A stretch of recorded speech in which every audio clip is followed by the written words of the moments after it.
দিলে নিষ্কৃতি পাওয়া যাবে না বলে বাংলাদেশি বলে দাগিয়ে দিয়ে এসআইআর এর নাম বাদ যাবে, এমনই ভয় দেখিয়ে এক ব্যক্তির থেকে 15,000 টাকা নেওয়ার অভিযোগ কোন্নগরের এক ইউটিউবারের বিরুদ্ধে। টাকা দিলে নিষ্কৃতি পাওয়া যাবে, না হলে বাংলাদেশি বলে দাগিয়ে দিয়ে এসআইআর এর নাম বাদ যাবে, দেশ থেকে তাড়িয়ে দিতে পারে, এমনই ভয় দেখিয়ে এক ব্যক্তির থেকে 15,000 টাকা নেওয়ার অভিযোগ কোন্নগরের এক ইউটিউবারের বিরুদ্ধে। বিষয়টি জানাজানি হতেই গ্রেফতারের হাত থেকে বাঁচতে টাকা ফেরত দিল অভিযুক্ত সেই ইউটিউবার।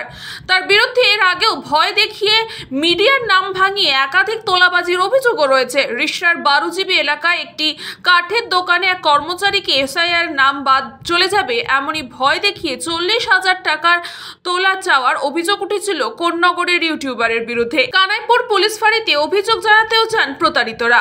তৃণমূলের স্থানীয় নেতা বলেন, মোবাইল নিয়ে যে কেউ চলে আসছে, মিডিয়া সাংবাদিক পরিচয় দিয়ে ভয় দেখাচ্ছে আর তোলাবাজি করছে, এদের বিরুদ্ধে প্রশাসনকে ব্যবস্থা নিতে বলবো আমি। পুলিশ সূত্রে খবর, প্রতারিত কোনো অভিযোগ দায়ের করেননি, তবে তিনি যে টাকা দিয়েছিলেন সেই টাকা ফেরত পেয়েছেন।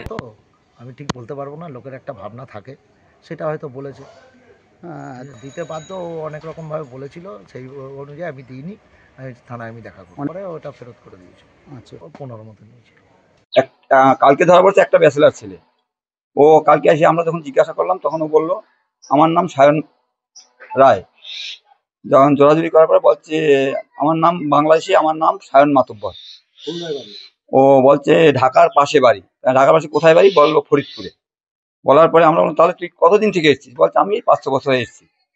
তোর আধার কার্ড কি করে করলি? বলছে আমি টাকা দিয়ে আধার কার্ড করেছি। তুই কিভাবে এলি? বলছে আমি লোক ধরে 9,000 10,000 টাকা নিয়েছে তখন কার্ড নিয়ে আমি লোক ধরে এসেছি, আমার এখানে কোনো রিলেটিভ নেই। ওর বলো আমার কোনো রিলেটিভ নেই। তাহলে তুই এখানে কি করে খবর পেলি? বলছে ওই লোক ধরে চলে এসেছি, কাজের জন্য চলে এসেছি। এই বাড়িতে মালিক কি বললাম, মালিক এখানে থাকতে দিয়েছে। এই বাড়িতে বাংলাদেশি মুসলমান ছিল, আমরা খবর পেয়েছি, আমরা পাড়ার সবাই এসে তখন ছেলেটাকে ধরলাম। ধরার পর পুরো স্বীকার করেছে যে ও বাংলাদেশে খুলনায় থাকে, খুলনা থেকে 8-9,000 টাকা দিয়ে আধার কার্ড করেছে, করে এখানে আছে। আর যে মালিকের কাজ করে সেই মালিকের কাছে 7 বছর ধরে কাজ করছে। সেই মালিককে ফোন করা হয়েছে, মালিক এসে ওকে সরিয়ে নিয়ে গেছে। তারপর আমরা একটা ইউটিউবার প্রসেনজিৎকে ডাকলাম, ডেকে ওকে ভিডিও করলো, নিউজ ফিউজ নিল, নিয়ে ওর অফিসে গেল, মালিকের অফিসে, যে ওখানে মালিকের সঙ্গে দরজা বন্ধ করে ঘন্টাখানেকের উপর কথাবার্তা চলেছে ভিতর। আমরা বাইরে দাঁড়িয়েছিলাম, যত ওকে ডাকছি বেরাচ্ছে না। তারপর আমাদের একটা লোক গিয়ে ওকে জিজ্ঞেস করলো, তখন দেখছে টেবিলে টাকা, অনেক টাকার গেম হয়েছে। কালকে সন্ধ্যের পরে, মানে 8টা 8:30টার পরে, যার বাড়িতে ঘটনা সে আমাদের পরিচিত, ফার্নিচারের দোকান রয়েছে, ছোটোখাটো ফার্নিচার ম্যানুফ্যাকচারিংও করে।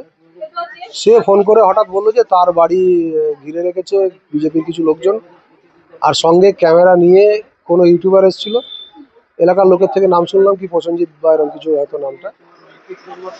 তো তাদের বক্তব্য হচ্ছে যে ওর কারখানায় কোনো একজন বাংলাদেশি মানুষ কাজ করেন, তার আইডি ফাইডি যা আছে সেগুলো সব ফেক।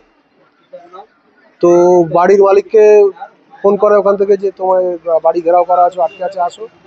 তার মশাটের দোকান আছে, মশাটের দোকান থেকে আস্তে আস্তে সে এসে দেখেছে যে ছেলেটাকে আটকে রেখেছিল সে চলে গেছে।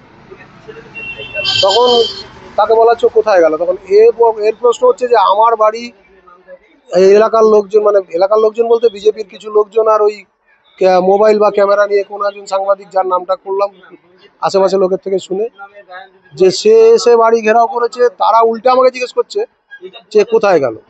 এখন এর একটা লিমিটেশন আসার প্রয়োজন রয়েছে, কারণ এই যে কেউ মোবাইল হাতে করে চলে আসছে, একটা বুম হাতে করে, কজনের আই কার্ড আছে, কজন সাংবাদিক, কজন ইউটিউবার, কজন ব্লগার, বোঝা মুশকিল। আমি নিজে যেমন ইউটিউবে বেশ কিছু পলিটিক্যাল বক্তব্য আমি আমার মতো করে এডিট করছি, ছাড়ছি, তাতে তো আর আমি সাংবাদিক হয়ে গেলাম না। তো আমাদের প্রশাসনের কাছে একটাই এটা আবেদন, একজন জনপ্রতিনিধি হিসেবে আবেদন, যে যারা এই ধরনের বুম মোবাইল নিয়ে, কেন এখন তো আর ক্যামেরা কেউ নিয়ে আসে না, সবাই মোবাইল আর বুম নিয়ে আসা পড়ে, অন্তত প্রশাসন থেকে তাদেরকে একটা করে আই কার্ড বা কোনো একটা পরিচয়পত্র দেওয়ার ব্যবস্থা করুক, যাতে তাদের কাছ থেকে কেউ যদি কোনো ফ্রড হয় বা তারা যে অভিযোগগুলো আসছে সত্যি মিথ্যে জানি না, যদি এই ধরনের কোনো অভিযোগ সত্যি হয় তাহলে প্রশাসন অন্তত যাতে তাদের বিরুদ্ধে ব্যবস্থা নিতে পারে, তার পরিচয়পত্রটা দেখে যাতে তার নাম ফামগুলো বলা যেতে পারে। ব্যুরো রিপোর্ট, নিউজ পঙ্গো time. St. Augustine's Day School, Barakpur. Success for every child. Admission open 2026 to 2027. Contact number 900793 4555.